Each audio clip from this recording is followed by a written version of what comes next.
이 말씀을 우리가 이제 구원에다가 적용을 해보면은 좀 우리에게 그 다른 이제 좀 생각을 갖게 합니다. 우리가 다 알다시피 전통적으로 구원은 행위로 받는다? 아니다. 구원은 행위로 받지 않습니다. 구원은 믿음으로 얻습니다. 그래서 에베소서 2장 8절부터 9절에 너희는 그 은혜에 의하여 믿음으로 말미암아 구원을 받았으니 이것은 너희에게서 난 것이 아니요 하나님의 선물이라. 행위에서 난 것이 아니니 이는 누구든지 자랑하지 못하게 함이라. 구원의 유일한 조건은 믿음입니다.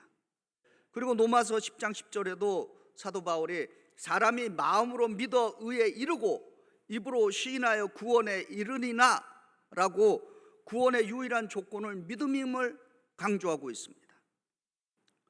그런데 왜 야고보는 너희는 말씀을 행하는 자가 되고 듣기만 하여 자신을 속이는 자가 되지 말라라고 이렇게 말하는가? 그러면 야고보는 구원의 문제를 행위로 말하는 것인가? 그리고 야고보는 사도 바울과 다른 구원을 가르치고 있는가라고 하는 것입니다. 야고보와 바울은 다른 구원을 가르치는 것이 아니다라고 하는 것을 우리가 기억해야 합니다. 야고보와 바울은 믿음으로 구원을 얻는다는 것에 대해서는 변함이 없는 것입니다.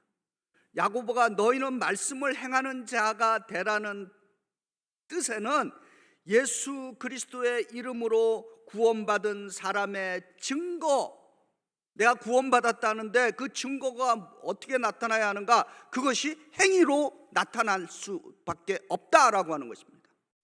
구원받았다는데 구원받은 그 증거가 뭐냐라고 하는 것입니다. 그것은 행위로 나타난다라고 하는 것입니다. 그래서 야고보 시대나 우리 시대나 믿음으로 구원을 얻는다는 말씀에는 변함이 없습니다. 그러나 문제는 믿음으로 구원받은 그리스도인의 삶이 문제가 된다라고 하는 것입니다. 야고보의 말씀을 좀 더 구체적으로 우리에게 적용해 보면은 이렇게 적용해 볼 수 있습니다. 우리는 지금 주일을 지키고 지금 예배를 드리고 있습니다. 그리고 기도 드리고 찬양 드리고 또 성만찬에 참여하고 또 우리가 헌금 드리고 있습니다. 그런데 이것으로 예수 믿는다라고 하는 것이 충분하다고 생각하면은 오늘 야고보는 우리의 예배에 대한 생각을 새롭게 바꾸어 주고 있다라고 하는 것입니다. 그리고 이렇게 예배 드리는 것으로만 충분하다라고 생각하는 것은 야고보에 의하면은 그것은 우리 자신을 속이는 사람들이다라고 지금 증거하고 있습니다. 야고보는 지금 이 말씀을 교회 예배에 잘 출석하고 하나님의 말씀을 듣는 것으로 만족하는 사람들을 향해서 지금 증거하고 있는 말씀이다라고 하는 것입니다. 과연 우리의 예배가 참석하고 듣는 것으로 예배를 드렸다라고 할 수 있는가라고 하는 것입니다. 하나님의 말씀을 듣는 것으로 만족하는 것이 과연 예수를 믿는 것인가라고 하는 그러한 질문을 하게 되는 것입니다. 그래서 야고보서 1장 23절과 24절에 누구든지 말씀을 듣고 행하지 아니하면 그는 거울로 자기의 생긴 얼굴을 보는 사람과 같아서 제 자신을 보고 가서 그 모습이 어떠했는지를 곧 잊어버리거니와 이렇게 증거합니다. 야고보는 행함이 없는 이 믿음을 거울을 보는 사람과 같다 이렇게 비유합니다. 지금 이 야고보 시대, 이 고대 시대의 거울은 유리로 된 것이 아니라 청동과 같은 금속으로 된 것입니다. 그래서 이제 쉽게 이 말씀을 이해하면은 제가 이제 거울을 이제 이렇게 봅니다.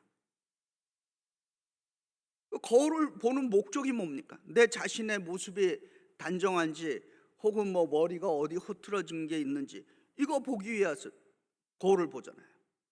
그런데 거울을 보고 뭐 흐트러져 있고 그런데도 아무런 조치를 취하지 않고 거울 앞을 떠나게 되면은 내 자신이 어떤 모습인지 잊어버리는 것과 같다라고 하는 것입니다.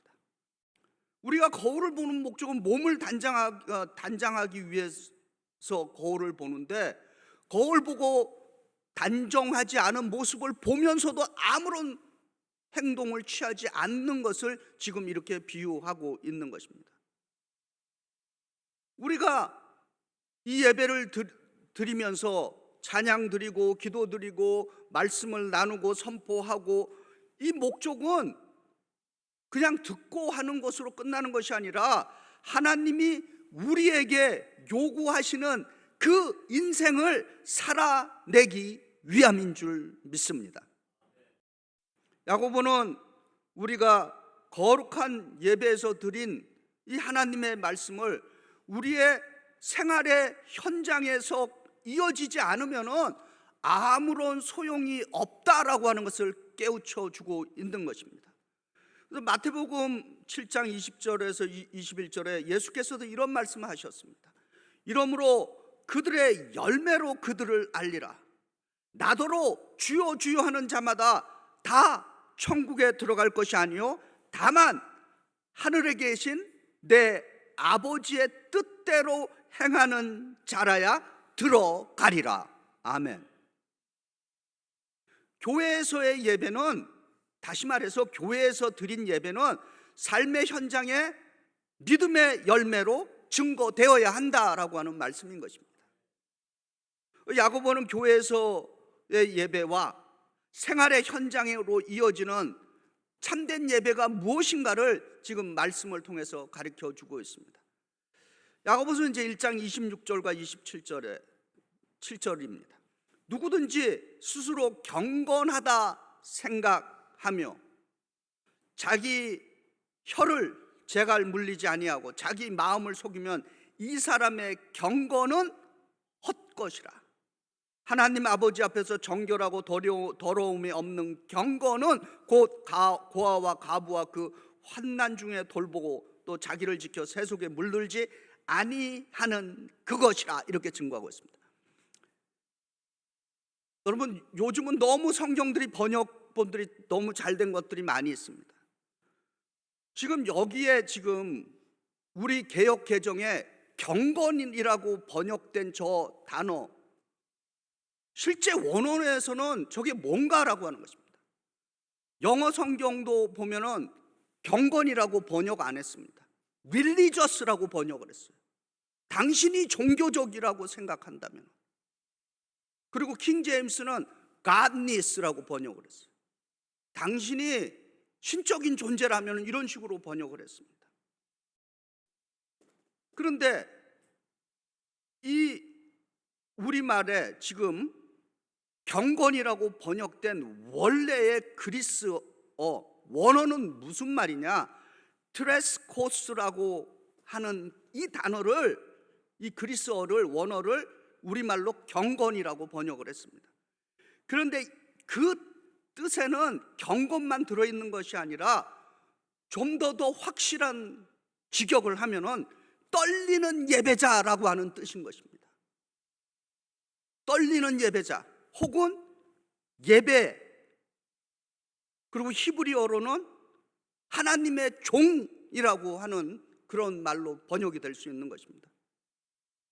그래서 우리말에 지금 경건이라고 저렇게 지금 번역된 저 자리에 경건을 빼고 원래 그 직역의 의미를 살려서 예배라고 하는 단어를 저기다 집어넣으면은 확 의미가 새로운 의미로 우리에게 다가온다라고 하는 것입니다. 그래서 야고보가 우리에게 가르치는 하나님께 드리는 예배, 두 가지의 예배는 과연 어떤 예배인가? 첫 번째로 야고보서 1장 26절에 누구든지 스스로 이 경건의 자리에 누구든지 스스로 예배를 드린다고 생각하며 자기의 혀를 재갈 물리지 아니하고 자기 마음 속을 속이면 이 사람의 경건, 이 사람의 예배는 헛것이라, 이렇게 번역될 수 있는 것입니다. 그래서 우리가 이 예배를 드림으로 해서 우리는 예수 믿는 사람들로서 이 예배를 통해서 예수님의 성품, 예수님의 인격을 본받아야 한다라고 하는 것입니다. 예수님 그러면은 무엇이 떠오릅니까? 예수님 은혜, 예수님의 겸손, 예수님의 온유함, 예수님의 순종, 예수님의 진리, 예수님의 공의로움, 예수님의 섬김, 이런 것이 우리의 예배를 통해서 예수의 인격을 우리도 본받을 수 있어야 한다라고 하는 말씀인 것입니다. 그래서 이 예배를 통해서 예배를 드렸다라고 하는 것을 넘어서 성령의 도우심으로 나는 예수의 인품, 예수의 인격을 닮아가고 있다라고 하는 데까지 나가야 할 줄 믿습니다. 두 번째로 야고보 1장 27절에 하나님 아버지 앞에서 정결하고 더러움이 없는 경건, 하나님 아버지 앞에서 정결하고 더러움이 없는 예배는 곧 고아와 가부를 그 환난 중에 돌보고 또 자기를 지켜 새 속에 물들지 아니하는 그것이니라, 이렇게 증거하고 있습니다. 야고보가 가르치는 두 번째 참된 예배는 약한 이웃을 향한 섬김과 봉사로 나아갈 수 있어야 한다라고 하는 것입니다. 야고보서 1장 27절에 정결하고 더러움이 없는 경건 예배는 곧 고아와 가부를 그 환난 중에 돌보고 또 자기를 지켜 새 속에 물들지 아니하는 그것이라 라고 하는 이 말씀은 야고보가 만들어낸 것이 아니라 이미 구약의 시편의 시인과 그리고 예언자들이 선포한 말씀인 것입니다. 시편 68편 5절의 시인이 이렇게 고백합니다. 그의 거룩한 초소에 계신 하나님은 고아의 아버지이며 과부의 재판장이시라, 이렇게 증거하고 있습니다. 다른 번역은 이렇게 했어요. 고아들의 아버지, 과부의 수호자는 거룩한 거처 성전에 계신 하나님이십니다, 이렇게 번역을 했습니다. 예언자 미가는 또 이렇게 말씀했어요. 미가서 6장 6절에서 8절에 미가가 이렇게 선포합니다. 내가 무엇을 가지고 여호와 앞에 나가며 높으신 하나님께 경배할까, 예배할까? 내가 번제물로 1년 된 송아지를 가지고 그 앞에 나아갈까? 여호와께서 천천의 순양이나 만만의 강물 같은 기름을 기뻐하실까? 내 허물을 위하여 내 맏아들을, 내 영혼의 죄로 말미암아 내 몸에 열매를 드릴까? 사람아, 주께서 선한 것이 무엇임을 내게 보이셨나니 여호와께서 너에게 구하시는 것은 오직 정의를 행하며 인자를 사랑하며 겸손하게 내 하나님과 함께 행하는 것이 아니냐, 이렇게 선포하고 있습니다. 그러니까 미가는 우리가 아무리 희생제물로 예배를 드린다고 해도 하나님과 함께 겸손히 행하고 선과 정의를 추구하지 않고 인자를 사랑하지 아니하면 우리가 드리는 예배 쓸모없다라고 그렇게 탄식을 하고 있는 것입니다. 야고보는 교회에서 드리는 이 예배의 중요성을 선포합니다. 그러면서 동시에 야고보가 우리에게 가르쳐주는 참된 예배는 하나님 사랑과 이웃 사랑이라고 하는 균형 잡힌 믿음의 생활을 강조하고 있다라고 하는 것입니다. 그래서 우리가 잘 아는 대로 예수님께서 우리에게 가장 위대한 계명을 주셨습니다. 마태복음 22장 36절부터 40절은 내 목숨을 다하고 내 마음을 다하고 뜻을 다해서 주 너희 하나님을 사랑하라. 그리고 두 번째는 내 자신을 내 이웃과 같이 사랑하라. 이 두 계명이 온 율법과 선지자의 강령이니라, 이렇게 말씀하셨습니다. 그러면 우리의 예배는 지금 이 시간은 우리가 하나님, 내가 하나님을 사랑합니다 라고 하는 이 시간이 바로 우리가 드리는 이 공중 예배인 것입니다. 또 예수 그리스도의 이름으로 우리가 타인을 우리의 삶의 현장에서 섬기고 봉사하는 것, 이것은 이웃을 사랑하는 것이다 라고 하는 것입니다. 그래서 이 말씀에 의해서 우리가 흔히들 3도 예배다라고 하는 말씀이 바로 이 야고보의 이러한 말씀에 근거하고 있다라고 하는 것입니다. 그래서 우리는 요 예배만 예배다 하고 그래서 우리는 이 예배에 대한 의식을 바꿔야 하는 것입니다. 여기서 드리는 예배, 예배입니다. 우리의 직장, 예배의 터전인 것입니다. 나의 사업체, 예배의 터전이 되어야 하는 것입니다. 내가 공부하는 학교, 예배의 터전이 되어야 하는 것입니다. 내가 일하는 그 모든 곳, 이 세상에 있는 곳은 그것을 주님께서 우리에게 예배의 터전으로 주셨다라고 하는 것입니다. 그래서 우리가 삶도 예배다 이렇게 하니까 무슨 그게 삶이 예배냐, 그렇게 얘기 충분히 할 수 있죠. 왜냐하면 밖에 나가서는 여기처럼 이렇게 경건하게 하지 않으니까 충분히 그런 말을 할 수 있습니다. 그러나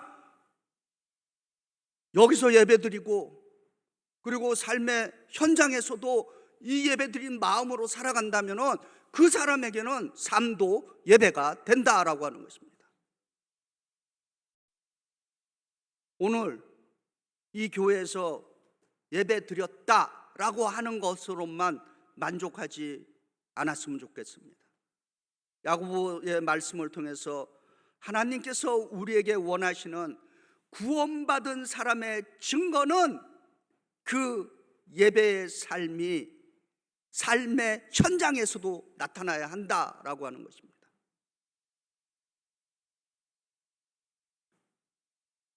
그러나 우리가 기억해야 하는 것은 성령께서 함께 해주셔야 하는 것입니다.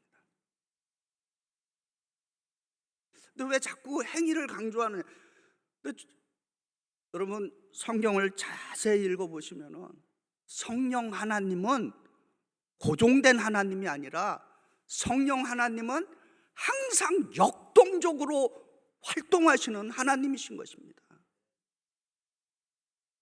그래서 예수께서 하늘로 승천하시기 전에 제자들에게 사도행전 1장 8절을 통해서 약속해 줬죠. 오직 성령이 너희에게 임하시면 너희가 권능을 받고 예루살렘과 온 유다 사마리아 땅끝까지 이르러서 내 증인이 되리라 이렇게 선포해 주셨습니다. 성령 하나님이 우리에게 들어와 있다면 우리로 하여금 움직이게 할 수밖에 없다라고 하는 것입니다. 내일은 노동절입니다. 예수님이 일하심에 대해서 요한복음 5장 17절에 이렇게 증거하셨어요. 내 아버지께서 창조일에 이제까지 일하시니 나도 일한다 이렇게 말씀하셨습니다. 이것을 우리에게 적용하면 이렇습니다. 창조주 하나님께서 창조일에 지금까지 일하신다. 그리고 우리 주 예수 그리스도도 지금까지 일하고 계시다. 그럼 뭡니까? 세 번째로, 그러므로 나도 우리도 행해야 한다라고 하는 것입니다. 성령 하나님께서 우리를 도우셔서 믿음과 행위에 균형이 있는 예배자가 되시기를 바랍니다. 예배당에서의 오늘 우리의 예배와 우리가 나가는 삶의 현장에서 예배가 균형이 있는 참된